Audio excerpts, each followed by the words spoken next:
Thank you, Mr. President.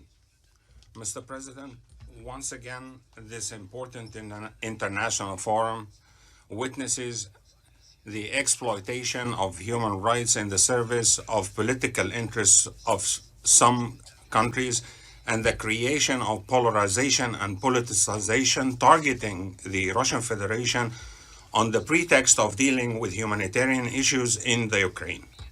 My delegation stresses the importance of guaranteeing and respecting human rights and the importance of providing necessary humanitarian assistance to all crisis areas.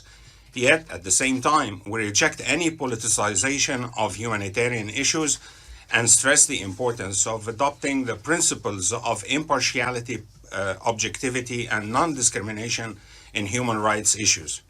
Mr. President, this coordinated Western move to denounce the Russian Federation has no relation to human rights in the Ukraine or anywhere else.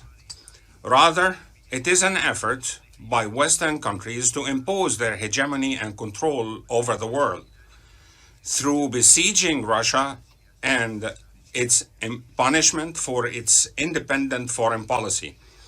When the United States of America and its allies destroyed the Syrian city of Raqqa and killed thousands of innocent people there, we did not see such international media and political mobilization to expose the perpetrators of human rights violations. General Assembly Resolution 60/251, establishing the Human Rights Council, stressed that all human rights are universal, indivisible, interlinked, and intertwined, and that they should be treated in a just and equitable way on the same footing and with the same degree of concern. However, the practice that we have seen since the establishment of that council until now proves the adoption by certain Western countries of politicization, selectivity, and double standards in dealing with human rights issues. They focus on the situations of certain countries in a manner that serves their political purposes.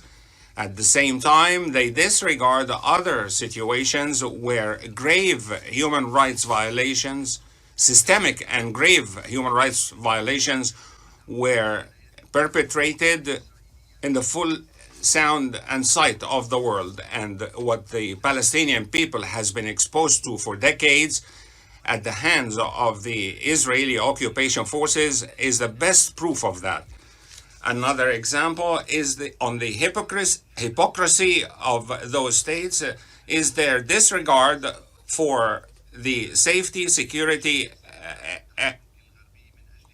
and protection of civilians, including women and children in Donbass, who have been shelled and who have been attacked for years. We haven't seen such a move.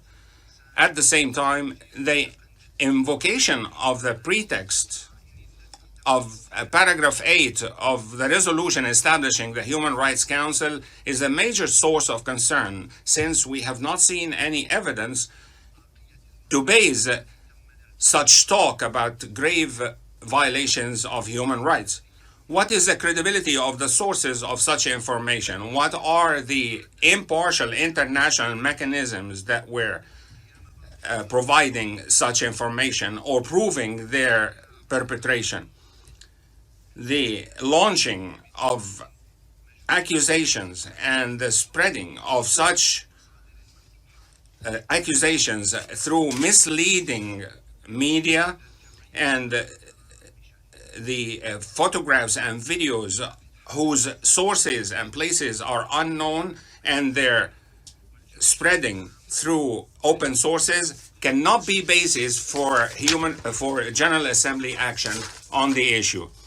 As in the Syrian situation, Security Council and General Assembly meetings are always preceded with theatrical provocations, such as we witness in the Ukraine, to justify decisions planned by Western and hostile countries in the name of international legitimacy.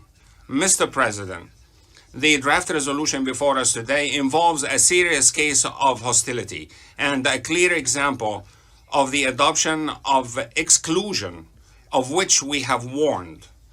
The suspension of the membership of the Russian Federation in the Human Rights Council will have an adverse effect on its balance, its universality, and the effectiveness of its role. Such suspension will enhance the hegemony of a group of Western countries on this important body. They will impose their vision and their criteria for human rights, and which will be used as a tool of political pressure and the targeting of certain countries. To be more frank and transparent, we believe that such practices represent a threat to the existence of the United Nations organization itself. Therefore, and proceeding from our firm and principled position in rejecting all attempts to politicize human rights, we will vote against the resolution before us, and we urge other delegations to be aware of the dangers of embracing these efforts at confrontation, isolation, and hostility. We call for the rejection of double standards and to keep human rights issues away from all political considerations.